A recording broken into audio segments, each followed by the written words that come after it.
One of my favorite things about barbering is being humbled by my clients every day and reminded that left to my own devices, I would eat a lot more of my own bullshit without them. So yeah, I love being surprised by the people in my chair. I make snap judgments about people. Less and less though, as I get older and I've done this longer, because I realize I'm wrong most of the time. Barbering is cool that way. You get to know lots of different people and they prove you wrong all the time. If you're thinking to yourself that nobody surprises you anymore, I've thought that. You should probably stop though and see just how far your head is up your ass looking for your own bullshit to choke on. The only reason no one has surprised you in a while, if you're like me, is because you've convinced yourself that your perception and way of looking at things is reality.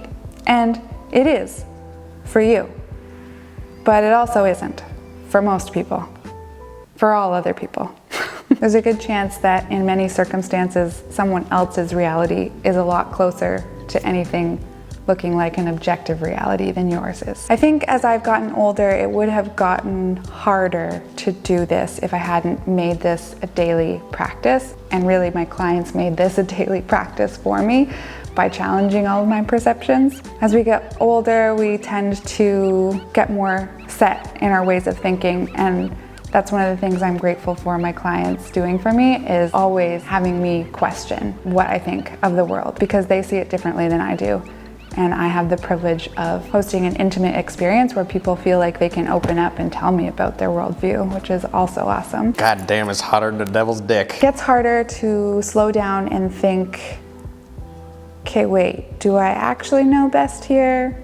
Do I actually know anything about the subject that I'm thinking about or talking about? Or could I reference someone or something else? You can only not take other people's perceptions of reality into your equation for so long, because eventually life's gonna tap you on the shoulder with something just a little bit more than uncomfortable to remind you that you have no idea what the fuck is going on. The world is experiencing one of these humbling moments right now. I've realized so many things I thought were wrong. How much I thought I had to grind, how I couldn't slow down or things would fall apart, how much I thought I had to spend on groceries, how much I thought I deserved those drinks after work on Friday because I just put in all those hours and I deserved to spend the amount of money that I was spending on them. It's been humbling to see that all of those things, how I spend my time and my money, have changed,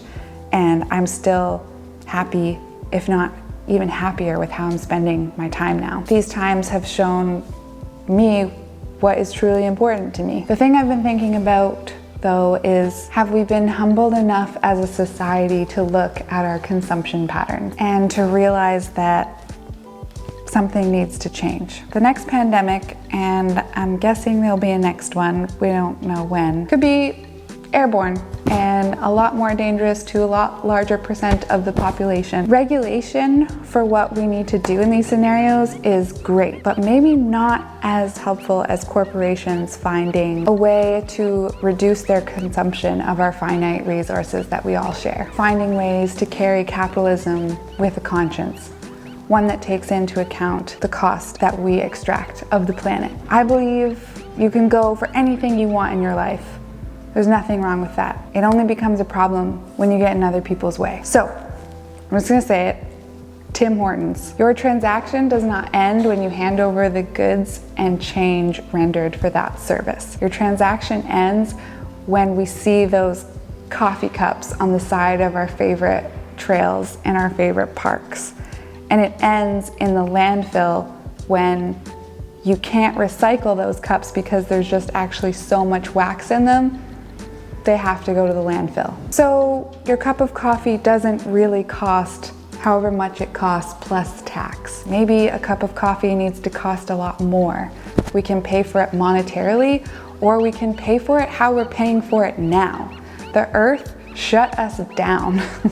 It couldn't handle one more second of us taking way more than we give to it. What do we call an organism in an ecosystem that takes more than it gives?